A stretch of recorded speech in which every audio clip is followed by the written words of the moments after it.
Sejam bem-vindos ao canal Energia e Atração. Nós esperamos que vocês aproveitem nossos vídeos. Se ainda não é inscrito, por favor, se inscreva e deixe seu like.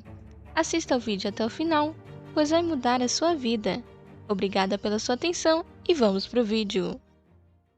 Dá pra você ficar rico hoje começando a investir com pouco dinheiro? Dá, desde que ao longo do tempo você invista com mais dinheiro. Ou que você fique muito tempo como investidor. É um outro ponto. Se a gente pega o Warren Buffett, o Warren Buffett tem hoje uma riqueza de mais ou menos uns 110 bilhões de dólares. Desses 110, 107 vieram depois que ele tinha 65 anos. Quase todo o resultado dele veio depois de 65, porque é o poder dos juros compostos. Se você pega a fórmula dos juros compostos, a gente vê que a parte exponencial é o tempo. Você tem algum capital investido que multiplica por uma taxa de juros, mas o fator que é exponencial é a passagem do tempo. Então nada detém a marcha do tempo e ela atua a favor do investidor. Então, se você tem pouco dinheiro, eu espero que você tenha muito tempo para investir, porque aí você vai conseguir chegar longe. Então o jovem, por exemplo, ele tá numa situação ideal. Ah, é pouca grana. É, mas tem muito tempo pela frente. Melhor ainda é se tem um pai ou uma mãe assistindo aqui que quer começar a investir pro filho. Porque imagina, uma criança acabou de nascer e o pai vai lá e fala, não, vou investir R$300 por mês pro meu filho. Se ele faz isso durante 20 anos, com um retorno de 1% ao ano, quando o filho tiver 20 anos,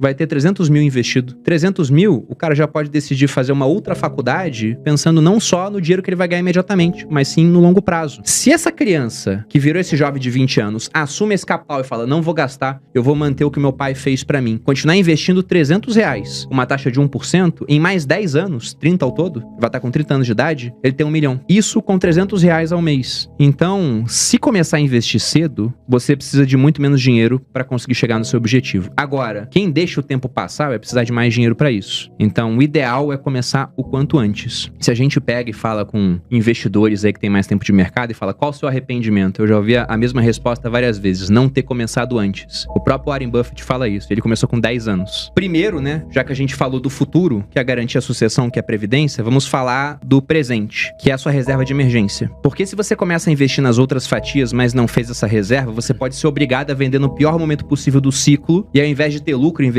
em ações, você vai ter prejuízo. Então você tem que ter uma parcela que vai pagar ali uns 6 a 12 meses do seu custo de vida, e você vai deixar em aplicações muito líquidas, muito seguras, e aí por segurança, baixo risco de crédito, né? Você não quer botar o dinheiro num banco que vai quebrar, e também pouca volatilidade, como por exemplo um Tesouro Selic, e que geralmente rendem mal, porque são muito líquidas e muito seguras, mas agora com juros muito altos rendem bem. Então essa é a primeira fatia de todas, reserva de emergência. Aí você garante o seu presente. O futuro é a previdência, como eu disse. E aí você tem o meio do caminho, suas outras 4 classes de ativos. Primeiro, investir no mercado nacional, porque tem muita coisa boa, muito barata aqui agora. Aí lá você vai explodir aqui uma série de coisas. Vai ter renda fixa que não é voltada para essa parte de emergência, vai ter fundo imobiliário, vai ter as ações, por exemplo. Então tudo do mercado nacional. Depois uma parte no mercado internacional, porque por mais que o Brasil seja um país de muito potencial, um país de muitas oportunidades, a Venezuela já foi um país de muitas oportunidades, de muito potencial. A Argentina também já foi. Eu não sei como é que vai ser o futuro da Argentina, mas eu acho que para um argentino hoje está muito mais claro do que para um brasileiro que é necessário ter dinheiro fora do país. E por mais que o Brasil ele siga bem, por mais que isso aconteça, eu acho que é mais difícil o Brasil crescer tanto quanto os Estados Unidos, porque eles são líderes em tecnologia no mundo, e tecnologia hoje é responsável por muito crescimento. Uma das coisas que faz um país crescer é ter mais gente para trabalhar. Só que a população dos países parou de crescer. Na China está diminuindo, na Europa está diminuindo, no Brasil está crescendo levemente, mas se pega os últimos 30 anos, a população cresceu 70%. Para os próximos 30, a expectativa é crescer 0. Então é menos gente para produzir. E aí como é que a gente compensa isso? Com tecnologia. Mas a gente não é um país que faz tecnologia de ponta. A gente usa dos outros. Quem faz? Estados Unidos e China. Mas Estados Unidos a população ainda cresce. Seja por conta de imigração, seja por conta dos americanos terem mais filhos. E a imigração que vai para lá, não é só o brasileiro que vai para lá para pegar serviço de garçom, não é só o mexicano que atravessa a fronteira. É o cara da África do Sul que vai empreender nos Estados Unidos e vira o homem mais rico do mundo, que é o Elon Musk. Então eles têm uma capacidade de atrair boas cabeças muito interessante. Eu quero estar presente nesse mercado e acho que todo mundo deveria estar, primeiro por questão de sobrevivência, que a gente não sabe o que vai acontecer aqui, e segundo que é um mercado que ao longo do tempo tem sido imbatível, se a gente pega aí pelo menos os últimos 2 séculos. Então reserva de emergência, alocações nacionais, alocação internacional, previdência na outra ponta, e aí tem 2 que são pensando mais em segurança. Um deles é o Bitcoin, que é um ativo que ele, se corretamente armazenado, é inconfiscável. Então, o governo vai lá e bloqueou suas contas bancárias, bloqueou o seu patrimônio. patrimônio. Não tem como bloquear o seu Bitcoin se ele tá na sua wallet. Eu até dei um exemplo durante a retomada, né, do Afeganistão pelo Talibã. O afegão, devia ser quase ninguém isso, porque acho que a informação não chega lá igual chega em outras partes do mundo. Mas se o afegão tivesse Bitcoins, ele poderia sair do país sem nada, porque a conta bancária dele foi bloqueada quando o Talibã tomou o poder. Mas só com as palavras-chave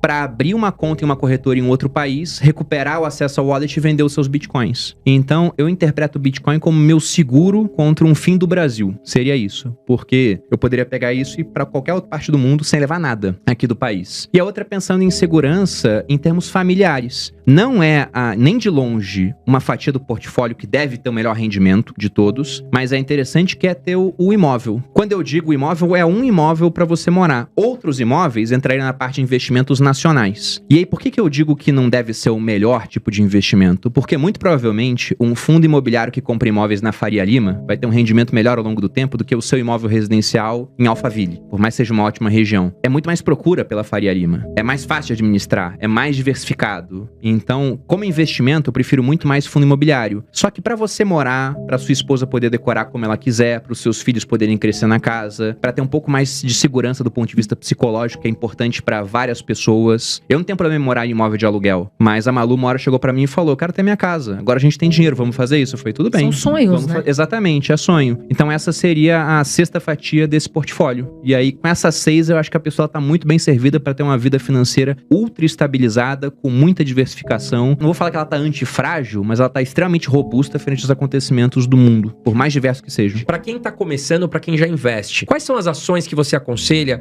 olhar com mais carinho nesse momento? Olha, pensando em quem não investe ainda, eu diria até que melhor do que ações seriam fundos imobiliários, para começar a colocar o pé nessa piscina da renda variável. Porque fundo imobiliário é você entrar na piscina de boia de braço. É muito mais tranquilo, é menos volátil, vai estar dando um pagamento de dividendo mensal, né? Por regra é semestral, mas quase todos pagam mensal. Então a minha avó, por exemplo, há pouco tempo, acho que uns 6 meses mais ou menos, começou a investir em fundos imobiliários. Eu falei pra ela: olha, avó, ela tinha vendido um imóvel há pouco tempo, tava com dinheiro lá na poupança, pensando em comprar outra. Eu falei: vamos pegar esse dinheiro agora e investir parte em renda fixa, porque tá pagando muito bem, mais de 1% ao mês. Ela falou: nossa, legal isso. E parte, como esses juros eu não sei quanto tempo vai ficar alto, e naquela época a estimativa é que já iria começar a baixar no meio desse ano, vamos colocar em fundo imobiliário, porque primeiro você vai ter um pagamento mensal, um dinheiro para você pagar o seu plano de saúde, por exemplo, e quando os juros começarem a baixar, você vai ter fundos imobiliários na carteira que vão subir de preço, que são os fundos de tijolo, estão muito mal avaliados hoje em bolsa. E ela topou. Ela topou principalmente porque quem tem um aplicativo da XP e fica controlando a carteira dela sou eu, então ela não vê a cota variar, né? Sim. Ela só vê o pagamento de dividendo ao longo do mês, que é o suficiente para ela pagar o plano de saúde, pagar cartão de crédito. Então, para quem tá começando, fundos imobiliários. Eu acho que é mais interessante, porque muita gente, e tem que ter um cuidado aí, muita gente sai de bolsa de valores porque o cara compra a ação, e principalmente nessa época de juros mais altos, vê o preço da ação em queda e fala: não tá dando certo. Por mais que a ação pode estar caindo o preço, mas o resultado tá igual. Então ele tá comprando uma ótima empresa por um preço mais baixo. Ou o resultado até aumentou. A ação tá mais lucrativa e negociada por um preço mais baixo, que é o melhor cenário possível, né? Que são fundamentos melhorando enquanto o preço se deteriora. Só que como o cara vê o preço saindo, ele vende nessa hora. E nesse ano de 2022, a gente teve saída líquida de pessoas de bolsa. O pessoal ficou vendendo as ações. Já com o fundo imobiliário, por mais que você veja a cota caindo, todo mês cai um dinheiro na sua mão. Então você entende realmente que aquilo é uma vaca leiteira, que é uma maneira de você complementar a renda, o que eu acho até que no início é um erro, porque o ideal é que você pegue esse dinheiro e reinvista para que um dia você possa viver só disso. Então, para iniciar em renda variável, eu acho que fundo imobiliário é mais interessante. Quando que você acha que vale a pena a pessoa ter um imóvel?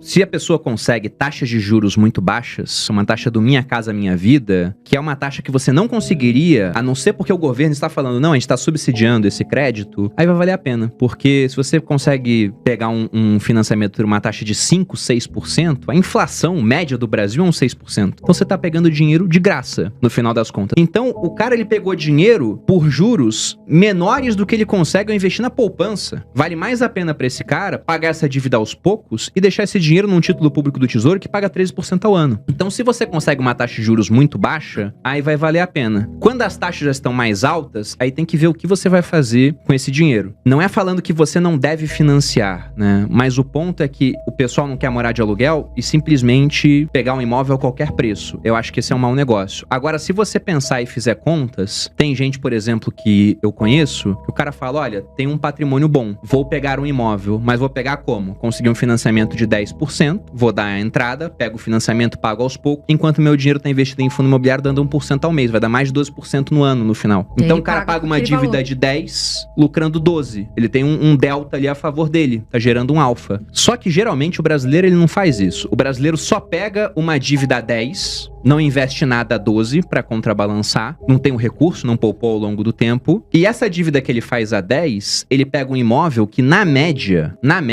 vai estar valorizando inflação. Poxa, mas o meu imóvel dobrou de preço, né, depois que eu comprei. Sim, mas tem imóvel que cai de preço ao longo do tempo. Isso acontece também. Tem muita história bem sucedida com imóvel, mas tem muita história também de cara que perdeu dinheiro no mercado imobiliário. Então, na média, o retorno não é exponencial. A não ser que você vá, construa, compre um terreno que era rural e aí vira urbano. Aí você estoura um champanhe mesmo, que o preço do terreno multiplicou por várias e várias vezes. Mas se você só se endivida para esperar a valorização do imóvel, não costuma ser um bom negócio. Agora, se você já investiu, consegue uma taxa de retorno alta e consegue um financiamento por uma taxa mais baixa do que o retorno que você tem, aí você tá se alavancando, mas tá se alavancando de uma maneira boa. Se você for responsável, você tende a construir patrimônio fazendo isso. Tem muita gente que construiu patrimônio através dessa prática. E eu diria que a melhor maneira de comprar um imóvel, na minha opinião, não é através dessa parte de financiamento. É você poupar o dinheiro, investir ele ao longo do tempo. Eu fiz isso ao longo da minha vida inteira. O pessoal gosta de falar, hipócrita, comprou um imóvel. Sim, depois que eu já tinha um patrimônio muito, muito grande que eu nunca sonhei na minha vida que eu teria. Aí eu fui e comprei meu imóvel à vista. E não comprei só meu imóvel, eu comprei outros 10 imóveis. Só que esses outros imóveis foram todos com leilão de imóveis. E aí é muito bom, porque esse pessoal que financia o imóvel e não faz conta, não consegue pagar às vezes. Aí o banco vai lá e mostra pra pessoa, tá vendo esse teu imóvel que você falava que era teu? Não é, é nosso. Você sai do imóvel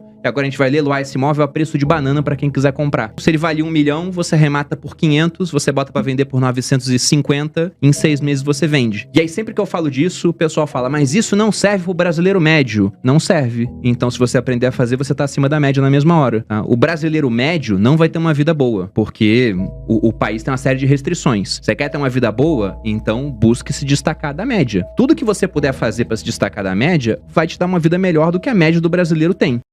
Se você gostou desse vídeo, se inscreva no canal, deixe seu like e comente, eu sou o vencedor.